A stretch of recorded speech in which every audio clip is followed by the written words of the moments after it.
we used to go to Penn State every year for New Year's, but after that Sandusky thing, last year we went, it wasn't the same. This year they didn't drop any balls. I get all the way down to the letter R. I get to the letter R, and I'm like, okay, all the other kids have lost interest, except for this little fucker who still's raising his hand. By looking at my youth and looking at my arthritis coming on, you can probably imagine where my future is going. I started drinking that non-alcoholic beer, yeah. Started drinking, I'll tell you that shit don't mix with cocaine though.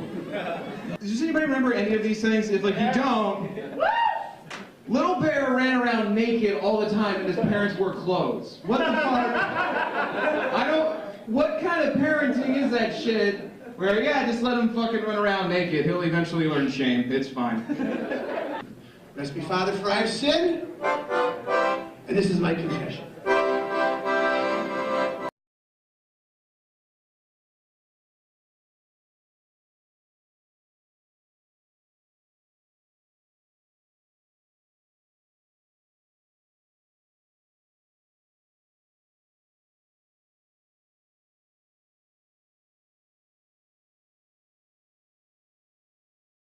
First question is, how do you think performing for an open mic is different from performing in a professional show? You get fucking hammered before the open mic. A professional show, you have to be very professional. And Shawn Ravenfire is a Satanist. But I mean, other than that, you know what I mean? An open mic, you can get all banged up. Me and Father Paul were doing coke and shit in the car before we came here. And Zack, take it. On a serious note, I gotta thank you, Johnny. Open mics, you can pretty much just do whatever you want. You can test things out, you can test the audience and see what they like or don't like. With a professional show, you have to show up actually prepared. You shouldn't like bring notes or anything on stage. You should go up there and pretty much say it as if you were coming up with it at the top of your head. I think open mics are the hardest things. I think they're one of the hardest things to do. Because like, especially like tonight, there's a lot of comedians in the room, and one of the hardest things to do is to make other comedians laugh.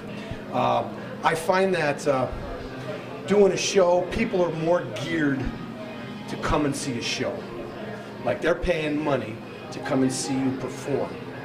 And I think they have a more tendency to laugh more at a show than they would at an open mic. And I agree with the testing this stuff. I mean, I've tried stuff at an open mic, and I'm like, that I think is funny, and then nobody laughs, and then you think, geez, was it as funny as I thought it was? And then you do it at a show, and people will laugh. So I don't know, it's kind of I think open mics, they're great, it's great. I like to go up there, and I like to just, you know, expound for 5 minutes, but I think doing a show is a lot more gratifying. That's a good word, it's good. I think like with the open mic, sometimes you don't get the same energy as you do have with the show. I think with the show, you're more geared up for it, you know what I mean? Like Father Paul said, it's a totally different audience, you know what I mean? Sometimes you do an open mic, and like he said, the people aren't into it. I think when you do a show, you know, you're more focused. Like Zack said, you have to be prepared. With an open mic, you don't have to be so much prepared. But I think the open mics are great because that's where you get your experience, and like he said, you can work out your new stuff, you know what I mean? Anybody else have anything to say? Right? Personally, I've never done a professional show. Hopefully someday. My problem is that I started a little bit too late, and I have very tough time remembering one routine to the other. But I very much enjoy doing the open mic. Hey, the thing with an open mic is, see, I compare everything with sports. You got game day, and then you have your practices. You're not going to show up on game day, which in this case would be a show, and not have gone to practice, because you're not going to fare too well. So you got to put yourself out there, and like all these guys said, they all brought good points. You try out new material, you try old material, you revise your old material, you just keep it, improving it, and that's. I mean, like I said, it's practice. I do treat an open mic. Just one quick thing. When I do an open mic, I treat an open mic like a show. And I know I'm doing 5 minutes. I basically go in with the mindset that I'm going to do this 5 minutes, and work this 5 minutes. And sometimes it's new, and sometimes it's not, but I always go with a mindset like, I do treat an open mic like a show. But like it's difficult, like a lot of times, like they have those people talking, how many times we told them to be quiet, and you know, they're drunk and whatever, and I don't think you get that so much in a regular show. I don't want to hog the mic. And I'm not really a priest. Real quick, what he was saying though about I think the thing too, real quick, what he was saying, like when you get people at an open mic, you might have people that were already here at the bar since 5 o'clock. You know, Like Father Paul! But like when you do a show, the people actually, if people pay money to come to the show, they're here to see a show. It's tough to keep the people quiet. You got a couple people sitting back at the bar and they've been here since 5 o'clock. They're not here to, you know, see comedy, and they don't give a shit. And you know, that's you compete against that. It's, you know, different than a show in that aspect where people at the bar don't really care. Anybody else want that? I've only been doing comedy for about 4 years. Last 2 years I've been busy working, building some businesses, but I'm getting back into it now. I can tell you the difference between open mic and a show for me is about $40. You were chief! I think that's the only difference I had.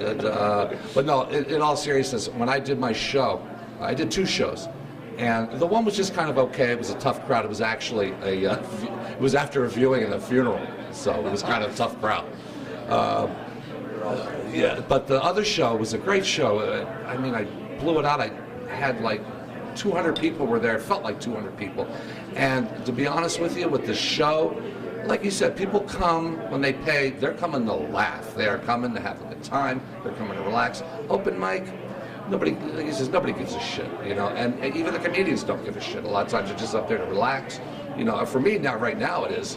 I just want to learn how to relax again on a stage and be comfortable on a stage, which is the big key, because then things can flow out a little easier.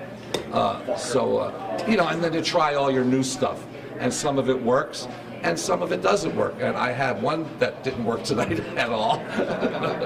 But that's what it's all about. It's about, you know, being able to stand up there and fail. You know, I just deal with it. You know, it's actually part of your growing. I think the more times you don't get laughs, the better off you might be.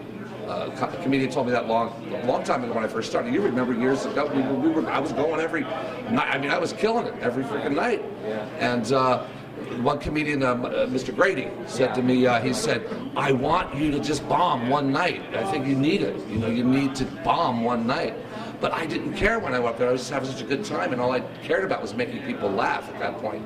And it was just, you know, even if I had to say the same jokes over and over. But I never liked saying the same jokes on each routine. Every night I try to have a new act. I try to just come up with some new stuff every time. But it's exciting. It's a thrill. It's like anything else. It's like bungee jumping, parachuting. You know, they say that dying on stage is worse than dying in real life. You know, but that's the thrill. You're almost risking your life, it feels like, up there in a sense. Because no one wants to be rejected, you know, especially, you know, men. They don't like to be rejected. All right, what do you got next for us, Shawn? Next, well, actually, your beer all over the fucking place. I did a show one time. Paul Spratt and Jay Thyberg asked me to do this show in Dunmore. And I just started doing it, you know, and everything was going good and shit. And the show that I did, they had bunch of people from Marywood College, and what it was, they were doing like plays and stuff, whatever, I don't know, theater shit in between, right? Now I'm a theater kind of guy, you can pick up on that, right? And the funny thing is, like, the crowd was totally different than what I do, you know, and they're all doing this theater stuff, and and I went up on stage, and I just went in, you know, into it, like, and they're just sitting there like this. Like the shock effect, you know, and I won't even go into some of the stuff that was kind of offensive because I don't want to, but I mean, not that it's not, I won't go into it, but I mean, I remember just sitting there and I'm like, so anyways, they got the hooker in the room, well, everybody's fucking banged up, we're doing fucking blow, right? This fucking midget walks and I'm all fucking banged up, right? He starts blowing Father Paul, right? And I'm sitting there, I'm like, what the fuck? But anyway, so, seriously, the whole time they're just like this. And the only people laughing are my friends. They're like, look how fucking offended these people are. They're like, they're fucking offended. And there's like 4 people laughing in the whole fucking room. My wife's just like, oh my God, they're going to lynch them. You know what I mean? But you know, I looked at it like this. Hey, that's the way the shit went down that night. It wasn't my kind of crowd. I put on the best show I could. I scared a couple people, but what are you gonna do? But you know, if you have an off night, you gotta overcome it. It's like, fuck it, hey, just move on. You know what I mean? If you have an off night, you can't go home and say, I'm not gonna do this anymore. That's just the way it goes. Anything you do, you have an off night. You know what I mean? Whatever. You know, doing music. You know, theater. You know what I mean? Like, I mean, you could bang your wife one night, you have an off night. You know what I mean? It happens. I have. Yeah, that's what I'm saying. Zach. I usually had two ways of dealing with having an off night when I first started. One was like, comics usually notice that when you have a joke set up, you know where the laugh is supposed to be. So you're just like, this thing, punchline. And when nobody laughs, it just kills you. Like you feel it too. Like you're like when you start off, you're like up here, and then as you start like bombing, you just get lower and lower and lower, and it just sucks. And you start like hating the audience, and eventually like you just don't give a shit about how you tell your jokes. So then you get off the stage, you're like, fuck you people, you don't matter anymore. The other way was I did an open mic / karaoke night at this place. It was poorly set up. Everything Weird Al. Shut up. It was poorly set up, and the whole thing was very poorly set up. They kept having like people do karaoke for like 10-20 minutes at a time, and then they let a comic do 5 minutes, which, like, first of all, we're a very, very just selfish bunch of people, so it was like, why do they get so much time and I don't? And I got really mad because I didn't go on until really late at night, and I got tired of all these just fucking karaoke people going up. So I told everybody in the room that the thing I hate the most is cover bands, because if I wanted to listen to shitty renditions of old songs I'd like, I'd come to karaoke night. And everybody that did karaoke that night, you just saw their souls fall out of them. And you just saw all the people that are trying to make like careers out of karaoke night just go like, oh, I gotta kill myself tonight. Now if I bomb, it's just kind of like, yeah, it doesn't matter anymore. But that was a high for me. There's a couple guys that I've had the great fortune of meeting over my journey as a comedian, and I did a show, which I'll be doing a show this Friday with him, as a matter of fact. No, but and I remember him telling me this. You know, I always say whenever I see guys that are headliners, I mean true headliners, and like I watch them, I think, damn it, like I don't do what they're doing, and you know, that's in my own head, and this is the greatest piece of advice, one of the greatest pieces of advice he gave me. He says, you know, Paul, the only difference between when I bomb and when you bomb, he says, you let it really bother you. And that made a lot of sense. And I think I'm getting better with that now. But he's right, because when you say that, set up, boom, nobody laughs, it's like, in your mind going, why did they laugh at that? Everybody, that's a funny thing. And then it takes for me, takes me out of my stream of consciousness, and I'm getting better with that. But that what he told me was it doesn't bother. It's like as a musician, you know, you hit that one note and you know you screwed it up. Yeah. And you know, but what do? You just keep going. Mm-hmm. And I think as a comedian, because I'm pretty new at this, I'm doing like a year and a half. I struggle with it. I'm getting better with it. And he told me the only way to get better with it is by getting on stage and by doing the deal. So that was a good piece of advice that I thought something. Anybody? Bombing shows is kind of like a thing that happens. Like, everybody's done it. You're probably going to do it again. And like Father Paul said, you can't let it bother you. Like, and the weird, like, looking at that stage, I was so, like, confused and angry. I was like, I just bombed my first show. And everyone else is like, no, you did fine. So sometimes you just never even know what happens. As I said, I've never done any of the shows, paid shows, so I don't know.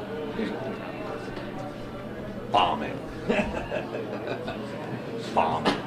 I can only remember seriously when I had that run for those few years, a few years there, I only bombed once.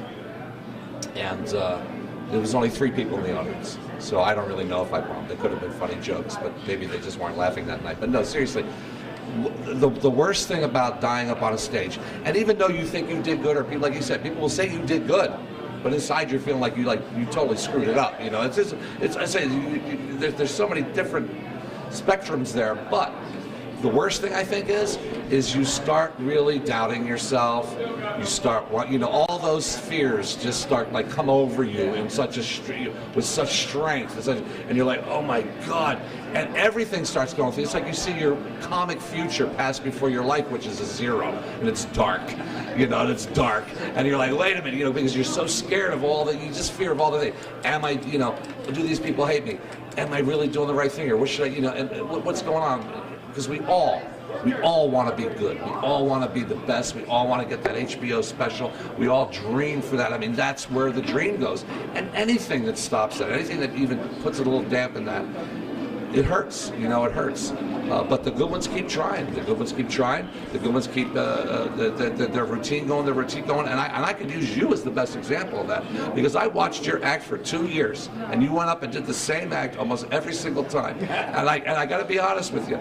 It wasn't until about a year or 2 in, I'm laughing my ass off at you, because you really got it down. You got it. I got it. Yeah. I was getting it because you were getting it, because you had put it together and getting it, and that's where I think I feel, because I don't really try to put a whole routine together, which I wish I could try. Maybe you should teach me, but I just try to make a new joke. I'm not sure how I do it. Right, exactly. I just try to new jokes all the time, and I always just want to try new things, and I guess but no, bombing is terrible. It's awful, and it really affects your ego.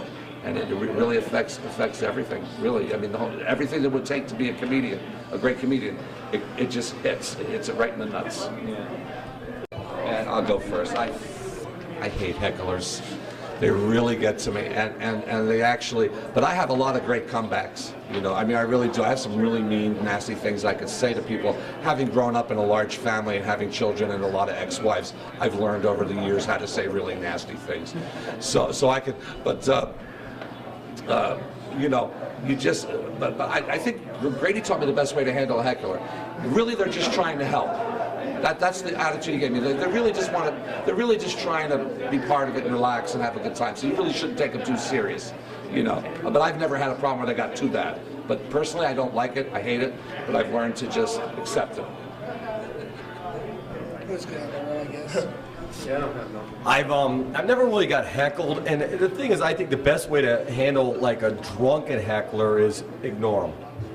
Yeah. Don't give them any attention. Don't give them the power. Because that's what they want. I've never really had a problem. The one night I was down here, and I was doing the open mic, and there was these kids in the back, and they were fucking being loud and busting my balls. And it was a funny thing, you were probably here, this back there, the jack. And the kid's back there, and he's breaking my balls, right? And finally I just looked at him, and I just stopped. I said, I used to fuck kids like you in prison. I swear to God, I said, I used to fuck kids like you in prison. He put his fucking head down, the kid never looked at me again. And that was only a heckler I ever had, but I notice, like, a lot of times you see people, like, I'll go to shows and I'll be in Vegas and I'll go to a show and watch, and you'll see some guy in the audience, and they just totally ignore them. Do not give them any attention. You know what I mean? And that's, I think that's what you got to do. Because some people, they don't realize, like, it's okay if you want to yell something back, but you're up there, you're trying to perform, you're trying to do stuff, and it's rude when you're being obnoxious because you're thinking, I'm going to impress my friends, watch, I'm going to bust this guy's ball. It's not cool, because, you know what I mean, you're up there, you're trying to perform, it's like, asshole, you want to come up here and do it, and instead just go with you and your friends out. Because there's so many more people than there is to, like, that the ratio is different. But if you're, like, in a smaller venue like this, if you wait long enough, eventually the audience will hate them because they're ruining the show that they came to see. So then you can usually say like one thing or tell them to shut up, and the audience will applaud you, and it'll shut him up immediately because they realize that nobody likes them at all. Right. Usually though, if I'm really pissed at them, I remember the one night. The truck driver. I've torn into so many people. That truck driver. Like, here's the problem. I don't care what I say to any of them. Usually I'll say something like really awful, like I'm sure you have somebody at home that'll suck your dick and hate themselves for it later. Or usually my stock thing, and it works every time, is you know that your mother has a butterfly tattoo on her ass. And they'll either say, no, she doesn't, and then you can go, well, how do you know? And then now they have to admit that they're fucking around with their mom. Or they'll say she's dead, and you go, which explains why she didn't move around a lot. And then they shut up. That's pretty good. I saw him one night. There was a truck driver heckling him. You fucking insulted the guy so bad, I just thought the guy was going to go to his truck and fucking come back and kill all of us. He had the guy, remember that? Kill himself. He had the guy so fucking mad. I'm like, I was like fucking running out the back door. I'm like, Zack's got everybody. Zack, and the guy's like, and you were just like, what do you, I bet you didn't graduate the second grade, you fucking moron. I blackout rage when... And I was just like, I got nothing to do with him. I'm like, get me the fuck out of here. Because I'm thinking this guy's going to kill. Zack's like, hey, Johnny. I'm like, I don't know him. No, I remember my favorite one night, this woman was just running her stupid face.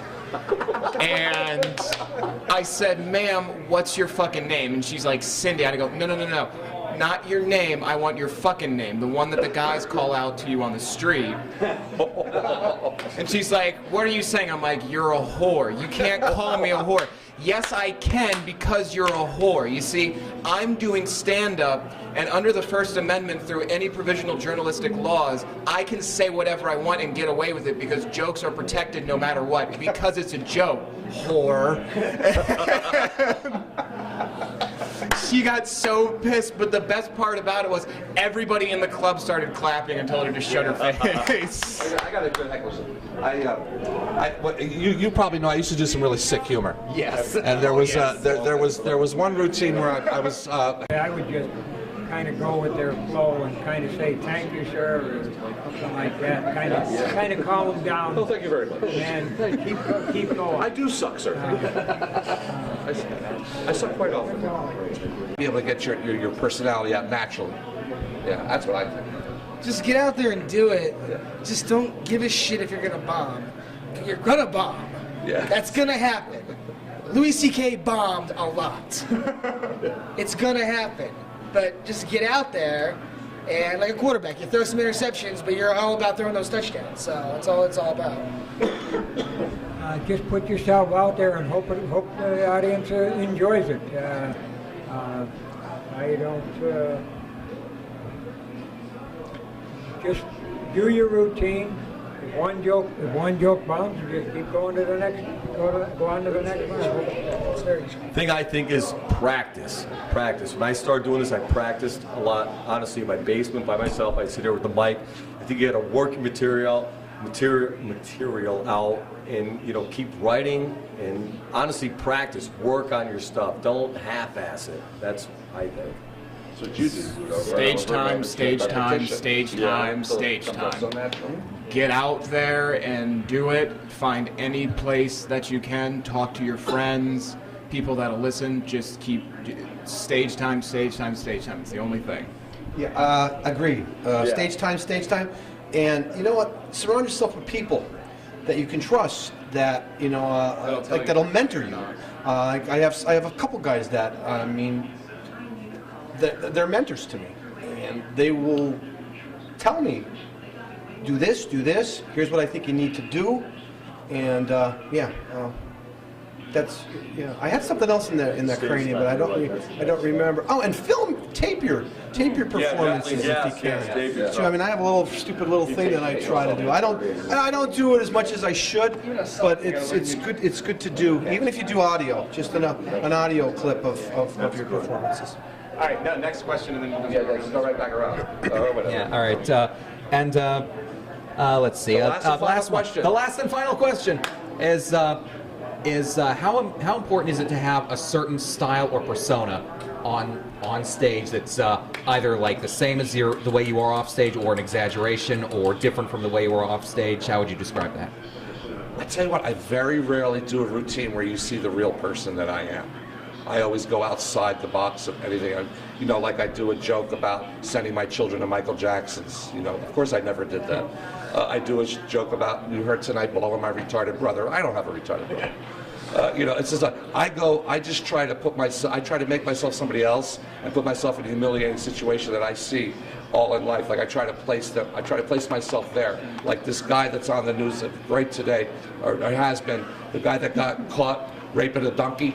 And they have a mugshot. He has a big smile on his face. He's like, "Hi, I'm the guy that raped the donkey. How are you?" His mugshot is this big smile. So I try to put myself in a position, you know, like picking up a donkey. You know, and, like how do you operate? Well, I got some carrots. What do you say we go back to the barn? You know, so you just try to put yourself in other. That's what I do anyway. I stay away from who I really am. That's why I don't even give my last name. Yeah. Thanks. I'm just me. I just do me. That's been my motto. No, but seriously, I just do myself, and that's how I get things done. Whatever I'm doing, it's all true stories when I say stuff, and I don't make shit up. And there's a lot of funny shit out there that happens to real people. So I agree with Mike pretty much.